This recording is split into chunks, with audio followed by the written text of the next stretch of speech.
How many times have you said to yourself, I just wish I knew the answer for this question? Because so many different parts of you are activated or interested or curious or maybe scared, even of the answer. Hi, my name is Dr. Heather Schwartz. I'm an intuitive coach, former psychologist, and energy worker. And in this video, I want to share with you a practice that you can do that will really help you to access more of what you really believe about a situation intuitively. How cool is that?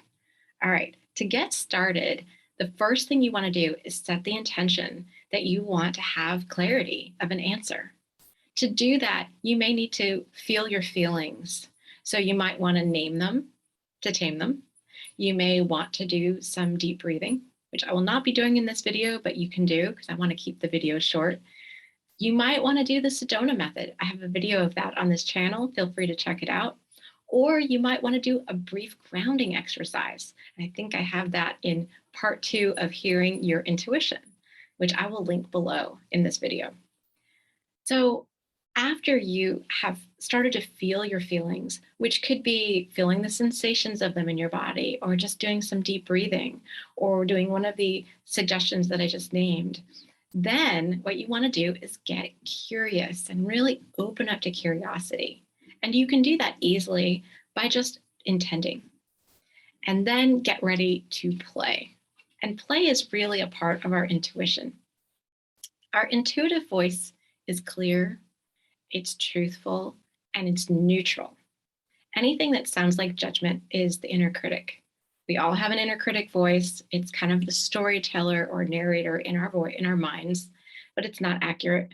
And you can just notice that and then let that voice just sort of turn the volume down on it, or just turn it, ask it to move over to really hear and feel and know the resonant voice of your intuition. This practice is super fun. So let's get started. So the first thing you can do is think of a situation that you have a question about, and it shouldn't be just a yes or no question, although it actually can be. But you'll get more information if you say, what would happen if, or I'd like to know what's in my highest good about this situation or this person. So take a moment and get clear about the question that you have that's been stumping you. And we're going to be tapping into another part of you that is resonant and powerful and connected with every other part of the world. It's intuition. It's connected with everything else and everything you've learned. So you're not going to have to work hard. You don't need to push. In fact, that gets in the way of intuition.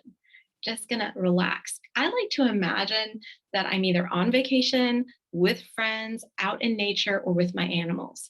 And that helps open me up in my heart. And you can do the same thing. That really is the preparatory step to open to more expansive knowing. The next step is to ask yourself, if this situation were a fruit, what would it be? And let the answer just come to you, not from your head, but from your whole self.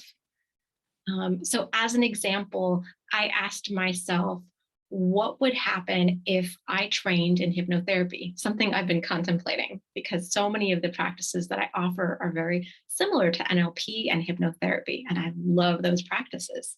I'm all about shifting perspective. And I got a mango. I think it was a mango. And it had this thick skin. And I immediately asked, well, what does that thick skin mean? And what I understood was it wouldn't be an immediate sweetness, because I would train and it would take time. But once I taste the fruit, and I encourage you to taste it, use all of your senses. I tasted it, I smelled it, I held it in my hands. It was so ripe and right for me. So I had this understanding that bypassed my analytical mind that was saying, well, should I spend the money on that? Should I spend the time on that? What do I really want to do? How can I help the most people and empower the most people? Because I want it to be empowering. And I understood that it would be incredibly sweet and juicy for me and for those around me. And that's another way that you can tweak the question. What's in my highest good for the highest good of everyone involved, right?